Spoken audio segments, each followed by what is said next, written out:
Hajj, the pillar of Hajj is the fifth pillar, and I think it's really wonderful to me that of all the pillars of Islam, even though all of these pillars are based on ability, zakat, if you're not able to pay it, you don't pay it. Fasting, if you're not able to fast, you don't fast. Even the prayer, if you're not able to pray standing, you pray reclining. If you're not able to pray reclining, you pray just with your eyes. If you're not able to do that, you pray in your consciousness. If you're not able to do that, you don't have to pray. But yet, the Hajj is the only one in the Quran where it says, لِلَّهِ عَلَى النَّاسِ حَجُّ الْبَيْتِ لِمَنْ اسْتَطَاعَ إِلَيْهِ سَبِيلًا. Allah, it is incumbent upon mankind or humankind the pilgrimage to His house for whoever is able to make the journey.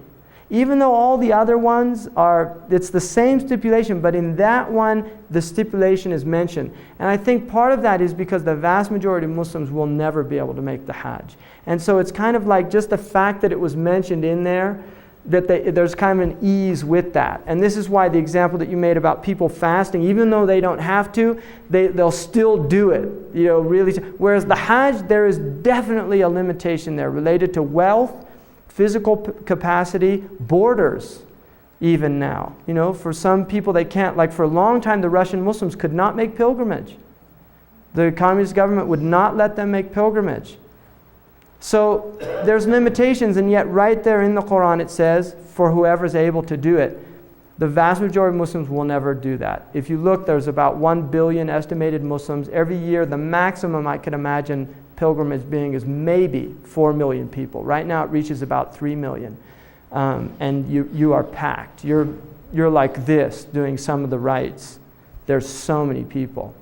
And it's very interesting. I've made pilgrimage 3 times, and I've made Umrah several times.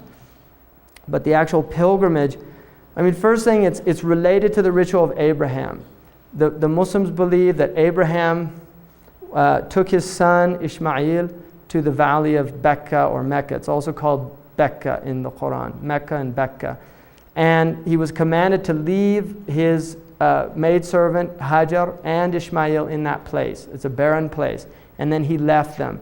There's what the tradition says is that Hajar, who was she was an African woman who was a mother of Ishmael, that she went into a state of anxiety about the place because there was no water, nothing.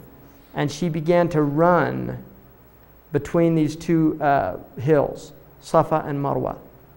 And she did that 7 times, worrying about her baby. And on the 7th time, the well of Zamzam emerged. And there's a well there that still to this day feeds the pilgrims of Mecca. And she drank from the well, and then some people there who were passing through helped them, and they become established. And Abraham comes back when Ishmael is becoming a man and builds with him the house in Mecca. This is what the tradition says. Builds with him the Kaaba. Now some say that the Kaaba was first built by Adam, alayhi salam. And some say that Adam and Hawa met on the plain of Arafah, which is, the word Arafah means to recognize. And it's where they recognize each other after the garden on the earth. Allah Ta'ala, Allah knows best about those things. But the basic idea is that the Kaaba was the first house established for the worship of one God only. And Ibrahim built the house, and it's a cube, very simple structure. Nothing there. And then the rites that are related to it is you enter into a ritual state which is called ihram. For a woman, it's taking a bath and dressing in her normal dress.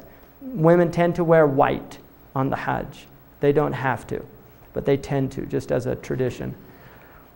The man enters into what's called ihram, which is 2 pieces of cloth, a loin cloth, and then a cloth over him. It can have no stitching. It's woven, but it cannot have stitching by hand.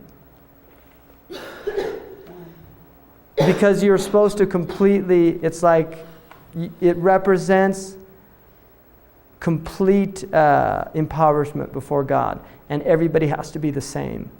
And so it's encouraged that everybody looks the same. The rich man, the poor man, the free man, the bondsman, everybody, the king, the pauper, everybody becomes the same. And that's the idea, that humanity before God is equal. There's absolutely no differences. And so even in clothes, a rich man, you cannot wear rings. You cannot wear any display of worldly wealth. So somebody who normally wears jewelry, they have to take it all off. So you wouldn't know, you see a person, you don't know if they're rich, they're poor, you don't have a clue. They just look the same as you do. And so the idea is literally that humanity completely strips themselves of any of their social accruement, social status. And they go there before God equal. And the first ritual is you enter into the place of Mecca, and you go to the house, and you do a circumambulation 7 times. You go around the house 7 times, which according to the tradition is what Ibrahim did, and then the Prophet ﷺ purified and renewed it again. So after going around the house, you will kiss the black stone. The black stone is a stone that's been identified as a meteorite, but traditionally it was believed that it came from heaven, and originally it was white and became black from the wrong actions of people that touched it. And you go and you kiss the stone, and the Prophet said the stone is it's like the right hand of God on the earth. In other words, it's symbolic, like you go and kiss the hand of the king or the Pope. For the Catholics, they would kiss the ring. That there you go and you kiss the stone as a symbol of being invited to the house of the king. And you kiss the stone, and then you pray 2 rakats or 2 prostrations at the place of Ibrahim. It's called Maqamu Ibrahim, where Abraham built the house. And there is an actual place, a maqam, and there are 2 footprints in there that are traditionally considered to be the footprints of Abraham. And then at that point you go, you drink from the well of Zamzam, and you make prayer. It's a good place to make prayer. And then you go to Safa and Marwa, and you go between them 7 times. And there's a period where you actually do a quick run. It's not a sprint, but like a jog, which symbolizes Hajjers running through that area. And then after the 7th time you've completed that, you go to Mina. And Mina is a place where you prepare for Arafat. So you clean yourself again, and then the next morning you set out for Arafat. You will spend the day at Arafat. It's a plain that is considered to be a preparation for the Day of Judgment. You're literally preparing for the day when all of humanity is before God in a nonlinear sense, no front, back, right? It's not anthropomorphic, but is before God and goes naked, stripped of all of their worldly distinctions, and you ask for forgiveness. And so the prayer of Arafat is to ask forgiveness of God, to come. It's very powerful because you are literally seeing humanity there. I mean, I've been to the Vatican at times when there's a lot of people. I haven't been to any of these Hindu gatherings, but I've never seen anything like it in the sense that literally there are Chinese people, there are Indonesians, there are Malay people, there are African people, there are black Africans, there are white Africans, there are Turkic people, there are European people, now there are American people, there are Mongolians, there are Chinese from different places in China, there are Cambodians, there are Thai people, Vietnamese people, Filipino people. People literally coming. It says in the Quran, they will come from every deep crevice. They will come from every valley, and they will come to this place, and they're all there. You just see the whole thing. You see sick people, you see healthy people, you see people crawling, you see people being carried. Some people literally carry other people on their backs. You see people carrying their parents.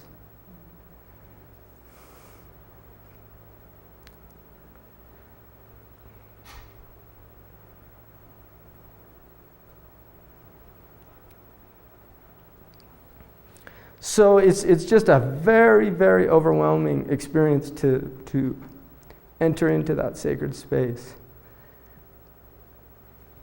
And the great reminder on that day, the verse that was quoted when the Prophet made Hajj, there was a black man who gave the adhan. And the Arabs looked down on, they had this racism, and they looked down on it, and they said, they asked why that man was giving the call to prayer. And so the verse came down that we have created you in peoples and tribes to know one another. So the idea is people come there really to learn. It's a little difficult. I'm kind of getting back into that today, so just excuse me for a second.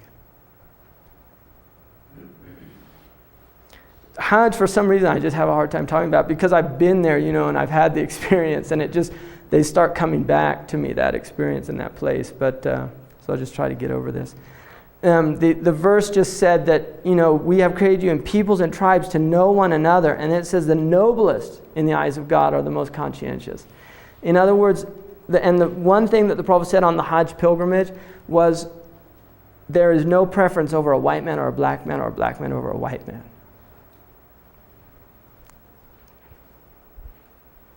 So the idea is just to eliminate this insidious aspect of human nature, which is the idea that some people are superior to others. And when you see everybody in that same condition, the nomad and the sedentary, the rich and the poor, and they're all just there in that same basic human condition, that we are bereft and we are poor before God. It's very powerful as a reminder, that beware of considering yourself above this person next to you because of something incidental like color, or because of something like wealth, or because of something like beauty, or because of something like lineage. That in that place, all of those things disappear, and you're just like everybody else. You are a naked creature that has to eat, sleep, and defecate and urinate and menstruate and procreate and do all these things, and there's something very basic and fundamental to your humanity. So the Hajj really does, and what I've noticed with people who make the Hajj is there is often a very powerful transformation that occurs in their life. It really is a very transformative experience. You are not the same person. You don't look at other people the same way, and there's just a transformation. And traditionally they said if a person comes back worse from Hajj, bad sign.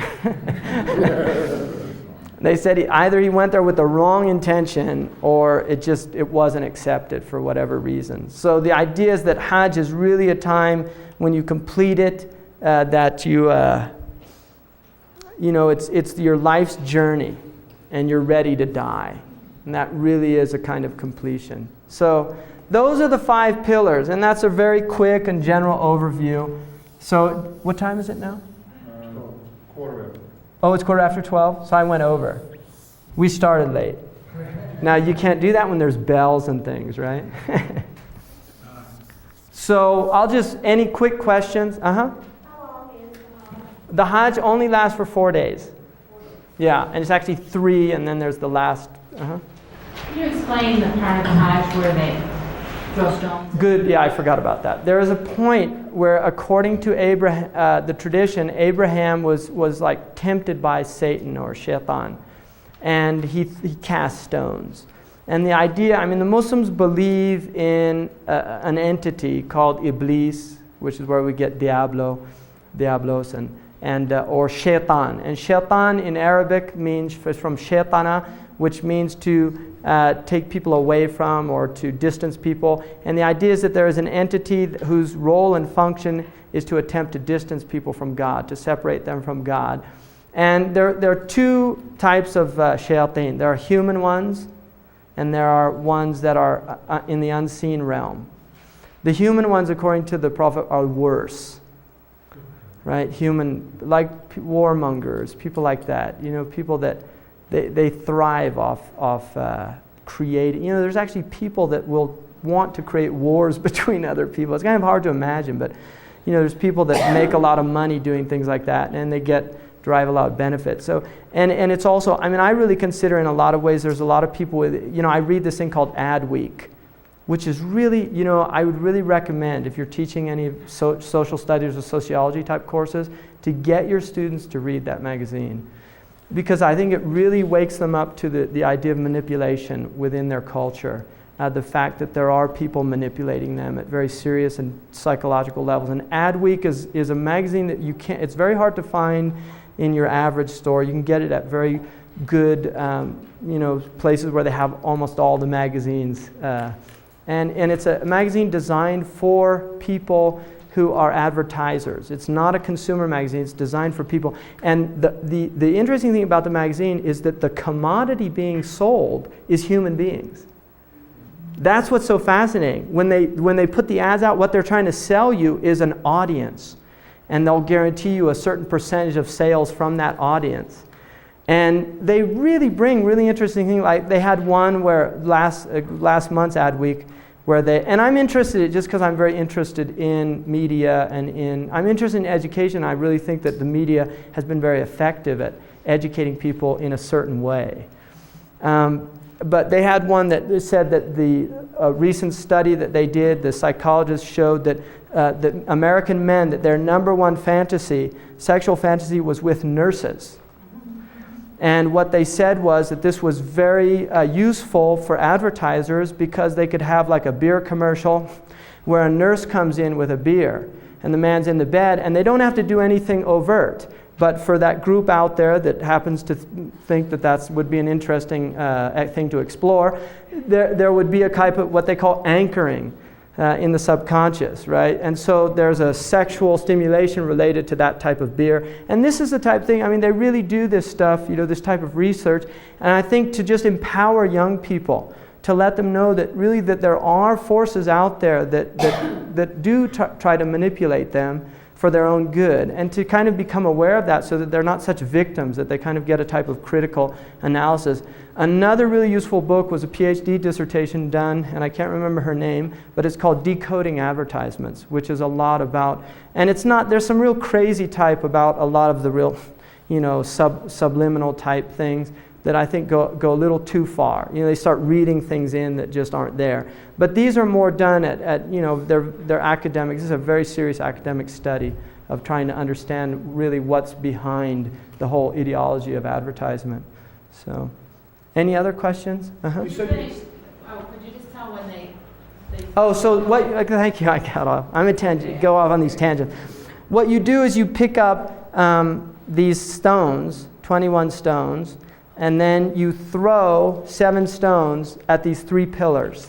And it's a purely symbolic thing. And unfortunately, some of these Hajjis get a little out of hand and they start thinking that really is the devil, right? So you get some stones. And there was a hadith in which a man was throwing big stones and the Prophet said, beware of going to extremes in your religion. The Prophet actually hated extremism.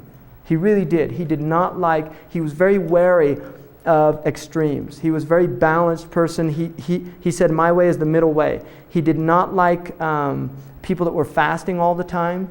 He said, I eat and I fast. He did not like people who abstained from sexual relations. He said, I have sexual relations. He did not like people that stayed up all night. He said, I pray and I sleep. So he really was very wary. He saw one time there was a rope in the mosque tied to the wall, and he asked what it was, and he said, so-and-so put that for when they fell asleep, that it would keep them up. And he said, take it down and tell them not to do that. He saw another man who swore that he would stay in the sun until such and such happened, and he would and the Prophet told him, tell him to get out of the sun, and just finish his fast for the day, but not to go into the sun. So he was very against extremes. And so you're supposed to pick up very small pebbles and literally just throw them like this. It's not supposed to be like, whoosh, So people take sandals and throw. I mean, it gets a little crazy. The throwing is actually probably the hardest part of Hajj because people do get a little out of control. And then you're dealing with a lot of, unfortunately from the Muslim world, you're getting a lot of people coming out of very ignorant backgrounds. A lot of them don't know their tradition. They haven't learned the rules of Hajj. So you have a lot of things. But it's amazing, given the amount of people, given the space, given the intensity, there are very, very rarely any incidents of, I have never heard of any outright violent incidences where people actually, other than I think there were some riots that the Iranians during the whole Iranian Revolution did. But my 3 times on the Hajj, if somebody starts getting angry, there's all these people around them just tell them, be patient, you're on Hajj, and they remind them and things like that. And people respond to that. And the same is true in Ramadan. You're fasting, just relax and calm down.